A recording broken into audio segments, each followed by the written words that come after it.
Good day to all of you. I am Brother Kendrick Ivan B. Panganiban, author of the book The Role of Shrines in View of the New Evangelization, Pope Francis's Theology of Shrines and Pilgrimages Applied in the Philippine Context.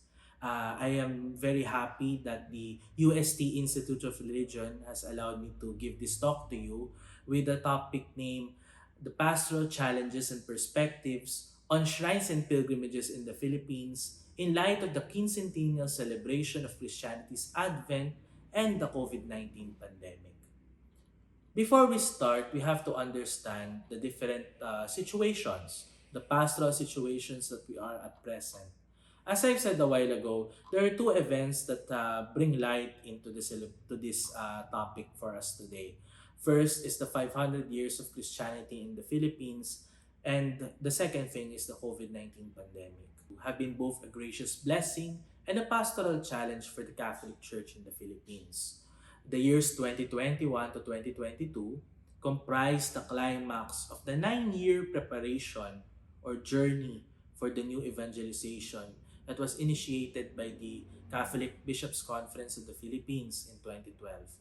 Imagine the Church initiated a look into its pastoral priorities adopted from the Second Vatican Council, from the Second Plenary Council of the Philippines, and from the National Pastoral Consultation on Church Renewal of 2001, and produced 9 years corresponding to the 9 pastoral priorities of the Church in the Philippines in this modern age. And after celebrating those 9 years, we are at last at the climax of that celebration with celebrating 500 years of the Christianity that we have received from our forefathers, that the gospel of Christ was evangelized in these shores. But at the same time, there's also another thing that the Philippines and the world faced during these years, and that is the COVID-19 pandemic. The World Health Organization has called it a pandemic because it is widespread. It has given a hard time for not only Filipinos but for all pilgrims, for all Catholics coming from different countries. And once we see that, we see the importance of the topic that we're going to have today. How have churches adjusted? How have churches manifested their mission of evangelization despite the restrictions of the pandemic? And it is because of the different forms of media that allowed us to see the different aspects of the shrines in this age today. It is through the social media, the different vlogs, the different pages, platforms, accounts that allow us now at present to be able to see the activities of the different shrines and places of pilgrimage. This is, as we call it, the new normal, the pandemic era. And with this age, we are able to look into the different challenges that have been posed on the churches that we have, even most of all, the pilgrimage centers that we have, and allow us to see how have these churches developed creatively the plan of new evangelization despite being and as a gauge, in order for us to have a certain amount of data, to have a developed set of challenges and perspectives for this study, I attempted to document one of the programs of Faith Watch. This is a channel of the Catholic Bishops Conference of the Philippines Media Office that is under Areopagus Communications Incorporated. One of the different programs there is entitled Pueblo Amante de Maria, and it concerns the different Marian devotions and Marian shrines and pilgrimage centers here in our country. Because we understand that even if we see the 1937 hymn from which we can see the term Pueblo Amante de Maria, if you're going to translate into Tagalog, it is a reality in the country today. We are really a people in love with Mary, isang bayang sumisinta kay Maria. And this was started in 2021. And from that year until the present, there are now continuing episodes of this program. And on each episode, there is a particular shrine being focused, a particular Marian shrine that has a particular Marian devotion. And through this medium, we are able to share the different aspects of shrinehood in the new evangelization. And if we're going to look into the book that I have mentioned to you a while ago, this book that I have written, it summarized the different aspects of the new evangelization in shrines into seven. The shrine in this book, as seen in this book, is a center of worship because of the sacraments, especially of the Eucharist and reconciliation. It is a center of proclamation and witnessing because of the media and because of preaching by the clergy and also by the reflections of the laity. It is a center of devotion because it centers on the different devotions that are present in these shrines. The patrons, where we have a particular veneration. It is also a center of catechesis because the shrines become a gathering places for the different devotees of the faithful that allow us to have an opportunity to deepen the faith to different programs of catechesis. It has also become a center of spiritual ecumenism because it is a common ground for different groups of different beliefs to meet. It is also a center for charitable work because these shrines are not only becoming places of prayer but also places of good works. And lastly, the shrine is also a center of culture because the different devotional activities in the shrine have become part of the culture of the people there. And it is no longer just about the faith, it is faith embedded in culture, as we call it, enculturation. Now, of the 44 episodes of this program of Pueblo Amante de Maria as of February 26 of 2002, there were 20 shrines across the country that have participated in the interviews made during this program.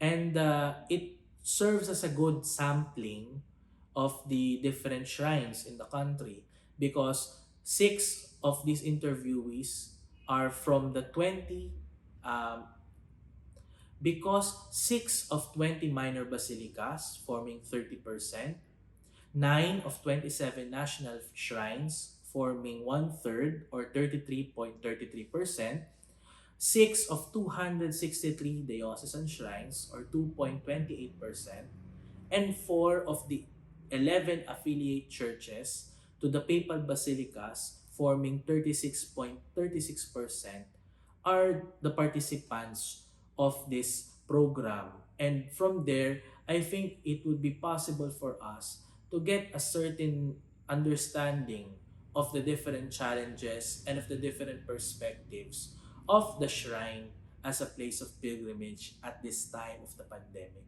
With the data noted through these churches, one could assess the different challenges and perspectives, which one could summarize in turn to in order to aid the shrines not only in the Philippines but perhaps in other churches in other countries today. Now let us look in the pastoral challenges. With the framework of seven aspects of shrines in view of the new evangelization, there is now a schema for which the pastoral challenge may be placed. A number of pastoral situations either happen in one shrine or more than one shrine, but are compiled together to form a situational profile of what the challenges are for our shrines today.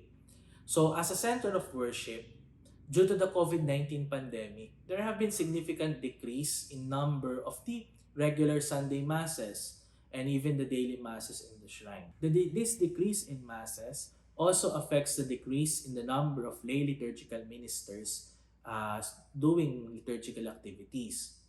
There's also caution noted for the pilgrim and the priest who imparts the sacrament of confession because of the close proximity between the two of them.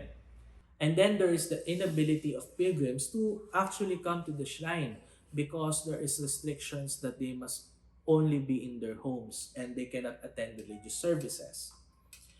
But as a center of proclamation and witnessing, the challenges posed here are the regular preaching of the clergy that has only been limited to the masses that are present in the churches. There's also the inability of the youth to come to the shrine and to participate or even lead church activities. Then some shrines have not yet invested in social media platforms or even developed their social communications ministries that allow them to be unable to uh, adapt to the situation of the COVID-19 pandemic. As a center of devotion, there was an irregularity on the regular day of devotion. For example, if it's first Saturdays during the Marian feast days, and this has become a problem for the different devotees who come to the shrines. There's also a lack of the primary activities, for example, processions, the praying of the novena, and other devotional dances or devotional practices that have been present in those shrines. And there's also a lack of the use of the devotional facilities such as the chapels, oratories, candlelight chapels, or other places where the pilgrims usually go to during the period before the pandemic. As a center of catechesis, there's also a challenge now because the shrines are now being unable to gather large groups of pilgrims. For example, for the regular Visita Iglesia done during Lent or the Holy Week, and also the different pilgrimage seasons that we have here in our country. There is also the challenge of the inability of formation personnel of the shrine ministries to come together and to have different gatherings that are connected to their formation. As a center of spiritual ecumenism, there is also a challenge now because we cannot perform the ecumenical prayer services. We also cannot perform the week of prayer for Christian unity because of the challenge of not being able to meet together at that place during the time of these celebrations. There is also a challenge as a center of charitable work because at the moment, because of the new normal, there's a decrease of visits to these places. So there are less people who are the shrines are able to help because of the lack of pilgrims coming to the shrines. Then as a center of culture, as we know, cultural institutions such as museums or galleries have been closed because of the pandemic. And because of that, they are not the devotees and the pilgrims are not able to come to these places to be informed of the devotion that the people have there. They are unable to visit. And of course, if you're going to look into the largest cultural activity in a certain town, which is the fiesta, that celebrates the devotion to that certain place, there are only few participants because of the restrictions, because people are kept in their homes. However, despite these different challenges, there's also different lights. As Sir Roderick Bartolome noted, the COVID-19 pandemic severely impacted dioceses, parishes, and Filipino Catholics at home. While quarantine restrictions are sometimes relaxed, there are still many restrictions on mass participation and access to other sacraments and parish activities because they are still limited in many areas. Safety and health restrictions have forced these places to enhance their media technology and their potential and ability in these trying times because people are locked in their homes. We need to reach out to them. The church is the one that needs to reach out to them. And the 500 years of Christianity in the Philippines has not become a pain in the neck. It has become a source of inspiration. It has become a source of strength for Filipino Catholics because this event has allowed us to understand that despite the restrictions of this certain pandemic, we can still live out our faith. We can still live out the promises of our baptism. And we can still become pilgrims to our shrines through the use of the different forms of media, of technology that we have today. That is why we come to the pastoral perspectives. What did these shrines adjust to? The 20 shrines in the sampling were able to recognize different aspects of the evangelization in shrines can be fulfilled with the aid of the technology that we have now at present. As Bartolome also noted out, the use of the social media by the church is not entirely something that was brought about by the pandemic. It has been used in even in the past since the 1960s. Even the Second Vatican Council recognized the importance of social communications with its document Inter Mirifica. But now, because of the pandemic, it is now recognized to a certain degree that there's a height in the recognition of media today as a means of evangelization. That is why many of the shrines were able to invest now with their different social communications ministries. And it is because of this that some of the aspects that I have mentioned before have been either partially or at least temporarily solved because of the situation that we have now.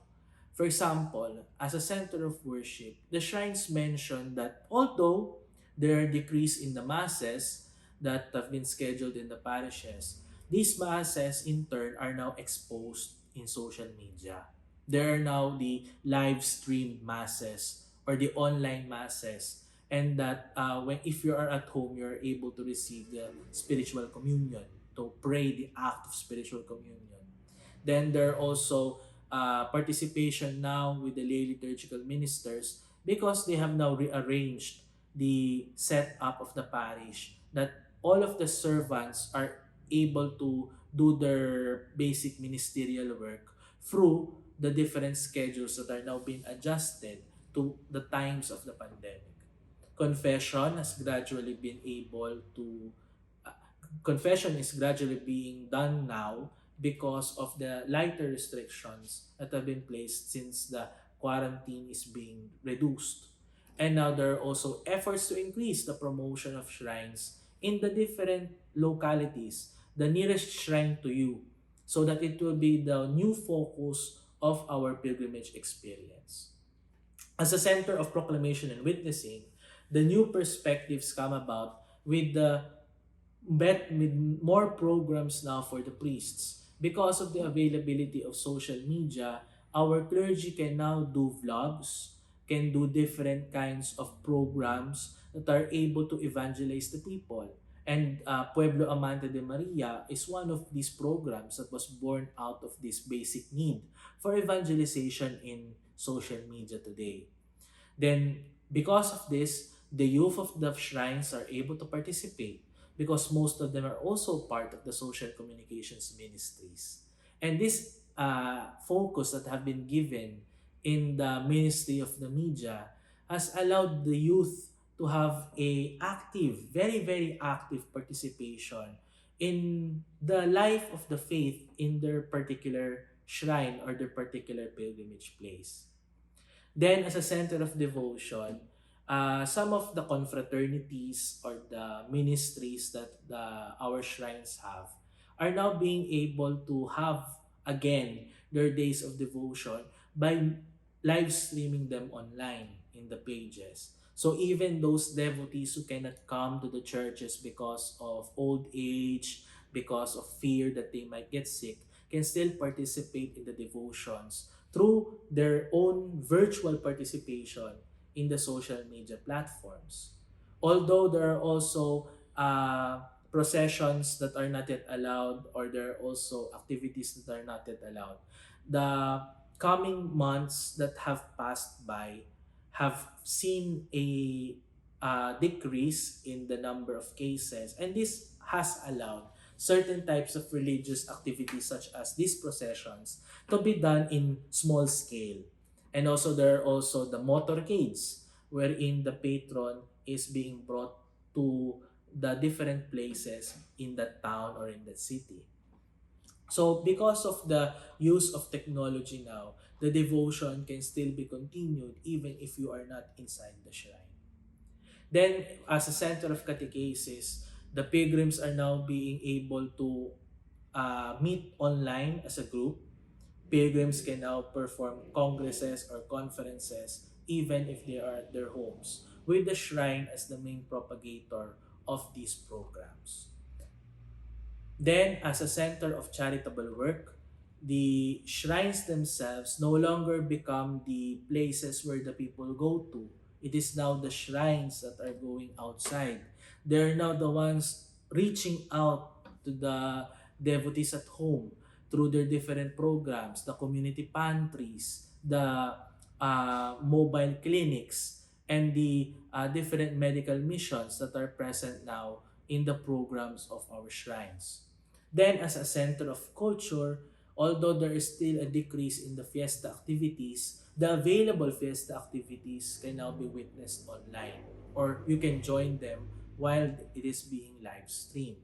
And because of the lighter restrictions during this time of the pandemic, the some of the museums have gradually been able to open, and they are now, at least at the moment, temporarily accessible by our pilgrims.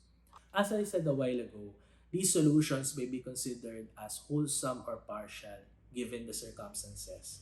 However, with the contrast of course, the principles of the liturgy and of theology to the situation of a virtual participation that has developed in this time of the pandemic, there's still a difference between going to a pilgrimage yourself to a virtual tour of that shrine. And because of this, we understand that there still should be a adjustment that the shrines and the pilgrims have to do later on in the future. And what adjustment is that? It is going back. Once the pandemic is slightly being uh, once the pandemic is now coming to an end, and as churches now again are open for the pilgrims, and masses are not just only online but also on site on the very churches themselves, perhaps the conclusion that we have here is that we are now being called once more to go back, to come home to our shrines, to come home to our pilgrimage centers. Because there is a difference between a virtual pilgrimage experience to a concrete pilgrimage experience. It is because when you come to that shrine, you feel and encounter the presence of God. And that encounter will always be different from watching from your screen. It will always be different from doing live stream. You should be on site. And that is what I think the call of the church for us now at present, as the pandemic is coming to its later stages. I believe that the shrine administrators and devotees are able to acknowledge that these shrines in the Philippines are now the gifts that we have to receive. And these are gifts that we should appreciate because they're just near us. You need not go far to come to a certain shrine in order for you to encounter God. And now it is a gracious blessing that these shrines in the Philippines are signs of that lively faith. That even after 500 years of Christianity's advent in the Philippines, the challenge of the pandemic has made the faith of Filipino Catholics stronger than ever before. And it is our hope that these shrines continue to become gifts, gifts that come from God Himself, and gifts that we are ready to share with others. Once again, a blessed day to all of you in this conference.